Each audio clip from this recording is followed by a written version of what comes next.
आगे की कथा में श्री सुखदेव जी महाराज कहते हैं कि यह श्रीमद् भागवत महापुराण की कथा कहां से उत्पन्न हुआ। तो सुखदेव जी महाराज बताते हैं कि सबसे पहले यह श्रीमद् भागवत महापुराण की कथा जो है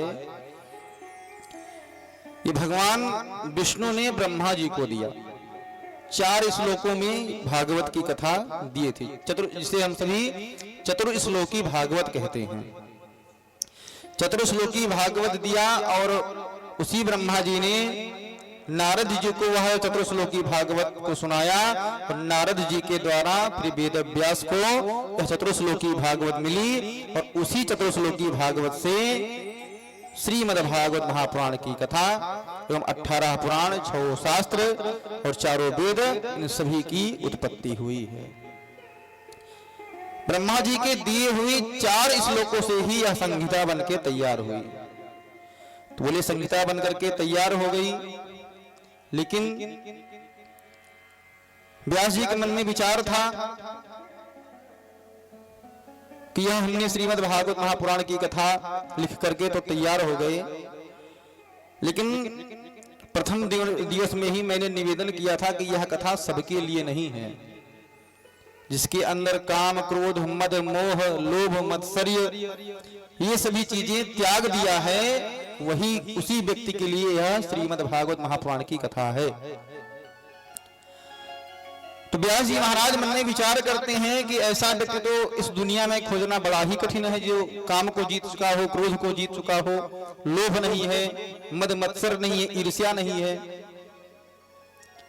तब व्यास जी के मन में विचार आया कि जो जन्म लेते ही सीधे वन की ओर प्रस्थान कर गए। कौन? श्री सुखदेव जी महाराज, जो व्यास जी के पुत्र हैं। सीधे वन की ओर प्रस्थान कर गए, जो अपनी नाड़ियों को भी काटने तक का समय अपनी माता को नहीं दिए, नाड़ी को ही शरीर में लपेट लिया मानो कि जनेऊ हो, और ऐसे परम तपस्वी जाकर के वन में तपस्या करने लगे। और व्यास जी महाराज मन में विचार करते हैं कि जो मेरा पुत्र है वो बहुत बड़ा तपस्वी है, परम संत है, जिसके अंदर ना तो काम है, ना तो क्रोध है, ना तो लोभ है, न मद है, न मात्सर्य है। तो व्यास जी ने कहा कि अगर ऐसे बुलाने जाएंगे तो ना तो उसको पिता के प्रति प्रेम है, ना तो माता के प्रति प्रेम है, ऐसे तो आएगा नहीं। तो व्यास जी ने क्या किया? बोले व्यास जी महाराज ने अपने एक शिष्य को एक भागवत का एक श्लोक याद करवाया, एक श्लोक को याद करवाया और कहा कि तुम जाओ, जहां पर सुखदेव समाधि में लीन है वहीं पर जाकर के तुम इस श्लोक का गान करना। और कहते हैं कि जैसे कई दिनों से भूखे व्यक्ति को अगर भोजन दिख जाए तो वो लालाहित होने लगता है, उसी प्रकार से सुखदेव जी महाराज शिष्य के सुनाए हुए इस श्लोक को सुन करके लालाहित होने लगते हैं। वंशे विभूषित करां नवनीरदाभा पीतांबरां दरुणबिंब फलाधरोष्ठा पूर्णेन्दु सुंदर मुखादर बिंदु नेत्रा कृष्णात् परं किमपि तत्त्वमहं न जाने। व्यास जी के शिष्यों ने श्री सुखदेव जी महाराज के सन्मुख जाकर के भगवान के स्वरूप का व्याख्या किया। बोले भगवान पीतांबरी को धारण किए हुए हैं और यमुना के किनारे बंसी निनाद कर रहे हैं, और भगवान के स्वरूपों का खूब सुंदर वर्णन किया। लेकिन व्यास जी महाराज समाधि में तो लीन हैं, उस श्लोक को भी श्रवण कर रहे हैं, लेकिन मन ही मन विचार करते हैं कि जिसका स्वरूप अच्छा हो, उसका स्वभाव अच्छा हो, कोई पक्की बात नहीं है। तब दूसरे श्लोक में व्यास जी के भेजे हुए शिष्यों ने श्री सुखदेव जी महाराज को दूसरा श्लोक सुनाया। कौन सा श्लोक? अहोवकीयं स्तनकालकूटं, अहोवकीयं स्तनकालकूटं, अहोवकीयं स्तनकालकूटं, जिघांसया पाय यदाप्यसाधि, जिघांसया पाय यदाप्यसाधि, लोभे गतिं भाति चितां ततोऽन्यं, लोभे गतिं भाति चितां ततोऽन्यं, कं वा सयालुं शरणं व्रजेम, कं वा दयालुं शरणं व्रजेम। दूसरा श्लोक क्या सुनाया? अहोवकीयं स्तनकालकूटं, जिघांसया पाय यदप्यसोद्भि, लेभे गतिं धात्रि चितां ततोऽन्यं, कं वा दयालुं शरणं व्रजेम। क्या मतलब?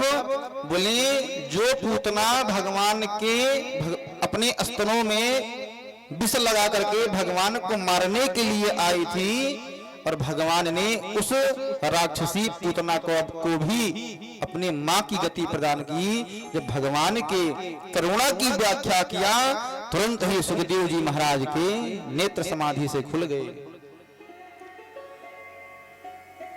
तुरंत ही सुखदेव जी महाराज कहते हैं कि बताइए ऐसे श्लोक मुझे और सुनाओ, कौन है इतना परम दयालु? तो बोले अगर ऐसे श्लोक और सुनना है तो अपने पिताजी के पास जाइए। और सुखदेव जी महाराज दौड़ते हुए अपने पिता के पास गए, और पिताजी के पास जाकर के जैसे ही भागवत की कथा को श्रवण करना चाहा, तो व्यास जी ने मन में विचार किया। बोले मेरा पुत्र काम क्रोध मद लोभ को जीत चुका है, ये तो मैं जानता हूं, लेकिन कदाचित अगर दुनिया ने प्रश्न किया कि अरे पिता के नेत्र में तो उसका चाहे पागल ही पुत्र क्यों ना हो, उसके लिए तो वही हीरा होता है, लेकिन अगर मैं अपने ही पुत्रों को उचित मान करके भागवत की कथा श्रवण कराऊंगा तो दुनिया कहेगी कि व्यास जी ने अपने पुत्र को भागवत की कथा सबसे पहले श्रवण कराई। बोले नहीं, काम क्रोध मद मोह को जीते हैं कि नहीं, अब इनकी भी परीक्षा होगी। तो सुखदेव जी महाराज ने क्या किया, श्री व्यास जी महाराज ने क्या किया? बोले अपने पुत्र को भागवत की कथा श्रवण कराने से पूर्व में श्री जनक जी महाराज के पास में इनकी परीक्षा के लिए भेजे। जब जनक जी महाराज के पास श्री सुखदेव जी महाराज पहुंचे और द्वारपालों से कहा कि मुझे जनक जी महाराज से मिलना है, तो जनक जी महाराज एक हफ्ते तक श्री सुखदेव जी महाराज को द्वार पर ही खड़ा रखे और उनसे मिलने तक नहीं आए। और शिष्यों से जनक जी महाराज अपने द्वारपालों से बार बार पूछा करते थे कि जाकर के देख करके आओ कि कहीं उनके चेहरे पर तनक भी क्रोध तो नहीं दिखाई दे रहा। लेकिन धन्य है ऐसे सुखदेव जी महाराज जो हफ्तों तक एक ही स्वरूप में खड़े हुए हैं और उनके चेहरे पर तनिक भी क्रोध की दृष्टि नहीं दिखाई पड़ी।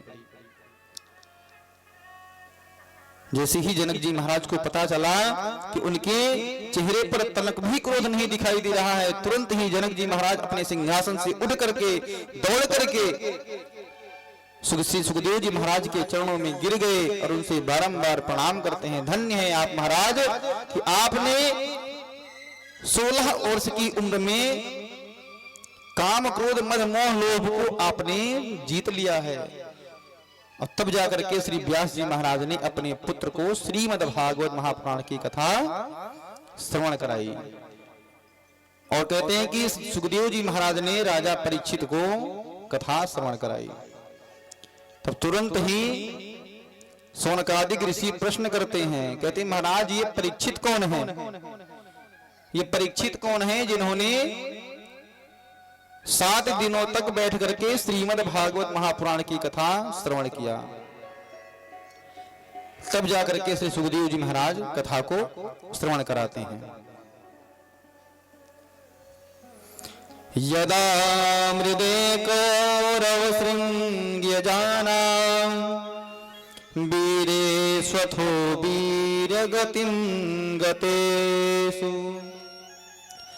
मृकोदरा विद्यगदा विमर्शा भगनो रुदण्डे धृतराष्ट्रपुत्रे